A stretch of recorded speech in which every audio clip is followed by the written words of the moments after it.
ನಮಸ್ತೆ ಎಲ್ಲರಿಗೂ, ನಾನು ನಿಮ್ಮ ರತ್ನ. ಇವತ್ತು ನಾನು ನಿಮಗೆ ಪಾಲಕ್ ದಾಲ್ ಮಾಡೋದು ಹೇಳ್ಕೊಡ್ತೀನಿ. ಇದು ಈ ಥರ ಸ್ಟೈಲಲ್ಲಿ ನಾನೇ ಮಾಡೋದು. ನೀವು ಬೇರೆ ಥರ ಮಾಡ್ತೀರೋ ಏನೋ, ಒಂದ್ಸಲ ಹೀಗೆ ಮಾಡಿ ಟ್ರೈ ಮಾಡಿ ನೋಡಿ.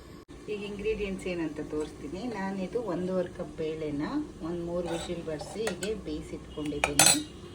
1 ಕಟ್ಟು ಪಾಲಕ್ ಸೊಪ್ಪನ್ನ ಸಣ್ಣಗೆ ಹೆಚ್ಚಿಟ್ಕೊಂಡಿದ್ದೀನಿ. ಮತ್ತು ಜಿಂಜರ್ ಗಾರ್ಲಿಕ್ ಪೇಸ್ಟು, 1 ಈರುಳ್ಳಿ, 2 ಟೊಮೆಟೊ ಹಣ್ಣು, 4 ಹಸಿಮೆಣಸಿನ್ಕಾಯಿ, ಮೆಣಸಿನ್ಕಾಯಿ ಪುಡಿ, ಧನಿಯಾ ಪುಡಿ, ಜೀರಿಗೆ ಪುಡಿ, ಅರಿಶಿಣದ ಪುಡಿ. ಈಗ ಹೇಗೆ ಮಾಡೋದಂತ ನೋಡಿ. ಈಗ ನಾನು ತಪ್ಪಲೆ ಇಟ್ಕೊಂಡಿದ್ದೀನಿ. ಎಣ್ಣೆ 3 ಸ್ಪೂನ್ ಅಷ್ಟು ಹಾಕಿದ್ದೀನಿ. ಎಣ್ಣೆ ಕಾದಿದೆ. ಈಗ ಈರುಳ್ಳಿ ಹಾಕ್ತೀನಿ.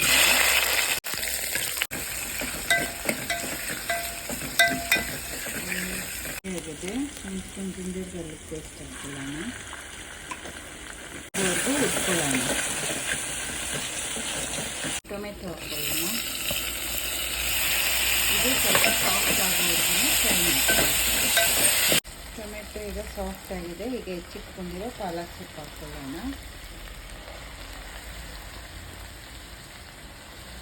ಚೆನ್ನಾಗಿ ಮಿಕ್ಸ್ ಮಾಡ್ತೀವಿ.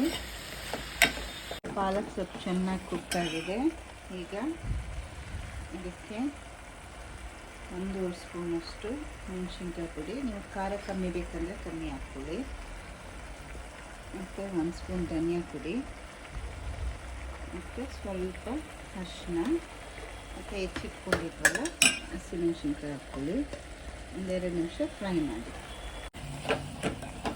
ಇಟ್ಕೊಂಡಿದ್ವಲ್ಲ ಬೇಳೆ ಹಾಕ್ಬಿಡೋಣ. ನೀರು ನೋಡಿ ನೀವು ಹಾಕ್ಕೊಳ್ಳಿ. ತುಂಬ ತೆಳ್ಳಗಿದ್ರೆ ಚೆನ್ನಾಗಿರೋದಿಲ್ಲ. ನಾನಿಲ್ಲಿ 1.5 ಸ್ಪೂನಷ್ಟು ಉಪ್ಪು ಹಾಕ್ಕೊಳ್ತೀನಿ. ಮತ್ತು ಇದು ಇನ್ನೊಂದು 10 ನಿಮಿಷ ಇದರಲ್ಲೇ ಕುಕ್ ಆಗಲಿ. ಒಂದು ಸೀಕ್ರೆಟ್ ಏನಂದರೆ, ನಾವು ಜೀರಾ ಪೌಡ್ರನ್ನ ಆಗಲೇ ಹಾಕಲಿಲ್ಲ. ಎಂಡಿಂಗಲ್ಲಿ ಹಾಕಿದ್ರೆ ಅದು ಟೇಸ್ಟೇ ಬೇರೆ ಥರ ಇರುತ್ತೆ. ನೀವು ಬೇಕಾದರೆ ಟ್ರೈ ಮಾಡಿ ನೋಡಿ. ಈಗ ಇದರಲ್ಲಿ 1 ನಿಮಿಷ ಕುಕ್ ಆಗಲಿ. ನೆಕ್ಸ್ಟ್ ಇನ್ನು ಒಗ್ಗರಣೆ ಹಾಕ್ಬಿಡೋಣ. ನಾನಿಲ್ಲಿ 1 ಸ್ಪೂನಷ್ಟು ತುಪ್ಪ, ಸಾಸಿವೆ.